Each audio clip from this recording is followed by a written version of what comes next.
আমার নবী কই উম্মত, এই আমি নবীর উম্মতের দলের আরে আমার উম্মতরা যখন জান্নাতে যাবে আমি নবী তাকায়া দেখব আমার সব উম্মত জান্নাতে যায় নাই। ইয়া রাসূলুল্লাহ বাকি উম্মত গুলা কোথায়? আমার নবী কয় হাসরের ময়দানে হিসাব নিকাশ করার পরে যেই উম্মত ঈমান এবং আমলের কারণে নাজাত পেয়ে গেছে তারাই না জান্নাতে যাবে। আমি আমার আল্লাহর কাছে বলবো মাবুদ ও আল্লাহ, আমি নবীর আর বাকি উম্মত গুলা কোথায়? আমার আল্লাহ বলবে হাবিব আপনার বাকি উম্মত গুলা হাসরের ময়দানে দাঁড়ায় রইছে। হে আমার এই কুলসি এলাকার হযরতে আব্দুল মান্নান মুনাদরবেশ রহমতুল্লাহ আলাইহির 52তম উপাধ্যায়িকী আজিমুসান মাহফিলের বাবারা, আমার নবীজি যখন শুনতে পাইব আমার নবীজির অর্ধেক উম্মতরে ওই হাসরের ময়দানে দাঁড় করায়া রাখছে।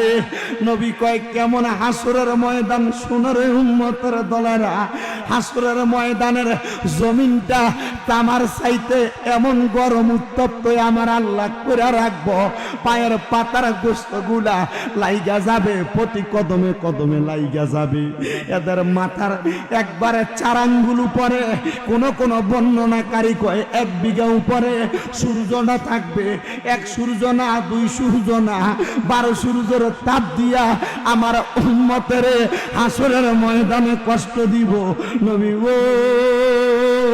ও দয়াল নবী, হাসরের ময়দানে শুধু এমন কষ্ট, আমার নবী কয় হাসরের ময়দানের এই কষ্ট থেকে বাঁচার জন্য আমার উম্মত পানি দেইখা আমার উম্মত জাফায়া জাফায়া পড়বে।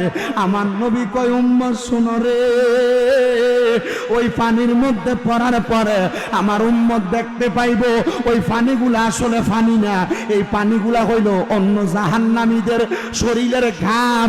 ওই ঘামের মধ্যে ফুরা থাকবো। এমন অনেক উম্মত থাকবো ঘাম তাদের হাঁটু পরিমাণ থাকবো, এমন অনেক উম্মত থাকবো ঘাম তাদের মাথা পরিমাণ থাকবো, এমন অনেক উম্মত থাকবো ঘামের সাগরের মধ্যে হাবুডুবু খাইব।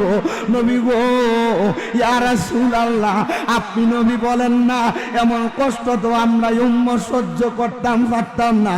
আমার নবী কয় এই খবরটা শুনতে দেরি আমি দয়াল নবী ওই ময়দানে মাশরে মিজানের পাল্লা ছাইরা দিয়া হাসরের ময়দানে দৌড়াইয়া যাব।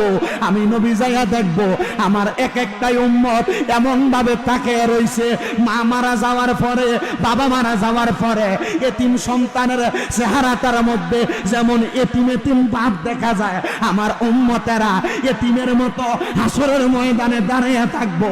আল্লাহর কসম ওয়াল্লাহি বিল্লাহি তাআলা, আমার উম্মত যখন আমি নবীর চেহারা মুবারক হাসরের ময়দানের মধ্যে দেখবে, দুনিয়ার জমিনে মা হারা সন্তান হঠাৎ করে একটা মারে পাইলে যেমন ভাবে খুশি হইয়া যায়, আমার উম্মত তেমন ভাবে হাসরের ময়দানে খুশি হইয়া যাবে। জবান খুলে উচ্চ কণ্ঠে বলেন না সুবহানাল্লাহ। আরে নবী বলবে আবু বকর তুমি লও দুজকের খবর, নবী বলবে আবু বকর তুমি লও দুজকের খবর, উম্মত নি দুজকে যায়া মা